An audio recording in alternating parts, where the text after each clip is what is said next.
I have this like weird love-hate relationship with philosophy and religion.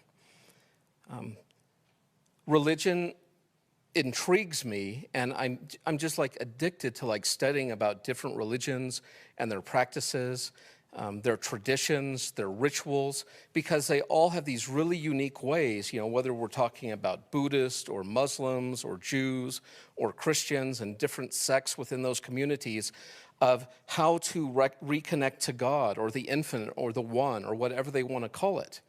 But the downside is all those traditions are also very manipulative, controlling, deceitful, and they just indoctrinate the adherents that come through their doors. And they really try to put all this pressure to conform to their worldview. And kind of like we were talking about Nietzsche last night, this will to power, like all these different groups and religions and philosophies are trying to get you to buy in to their idea of truth. And if you're like an independent thinker or individually minded, that's really kind of repulsive to you because you don't want to get put into this little mold. I went to this college. It was actually where I was born. And I decided to make a full circle, and I wanted to go back to my roots. And this college was in the Deep South, and the reason I went there is because it was billed as the most conservative college in America, the most fundamentalist college. And I had been living with the beautiful people, the hippies in the mountains of California, and so I was way over here to the left, and I decided for balance in my life, I wanted to go as far right as I could. And so I went to this school, and I soon found out that they actually had, it was called Bob Jones University, and they actually had Bob Jones days at the other colleges in South Carolina where the students would dress up to look like Bob Jones students, and they called it the Sausage Factory. And the reason they called it the Sausage Factory is because the students just got cranked out like little link sausages, and they all looked the same and all tasted the same and thought the same and believed the same. And believe it or not, after going to Bob Jones for a year and a half, they told me that I was welcome to stay, but there was no way in God's heaven that they were ever going to give me a diploma.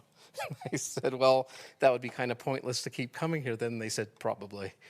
And so I fled the Bob Jonesians and came back to California. But that's the thing is, I appreciated them. I loved what they had to offer. I loved their devotion. I thought they had a very good understanding of the scriptures.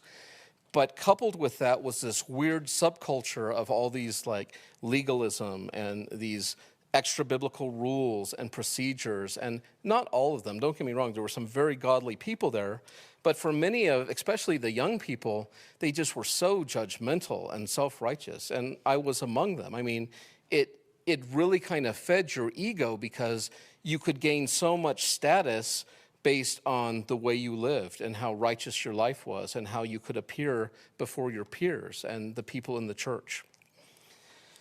So even though I was repulsed by the limitations, arrogance, dogmatism, legalism, and deception of religion, I was by no means a nihilist or an anarchist or an atheist, far from it.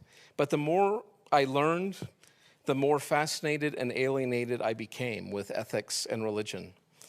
It was like seeing a philosophical, theological train wreck about to happen and not being able to look away. But there was one thing for certain. I knew I did not want to be on that train.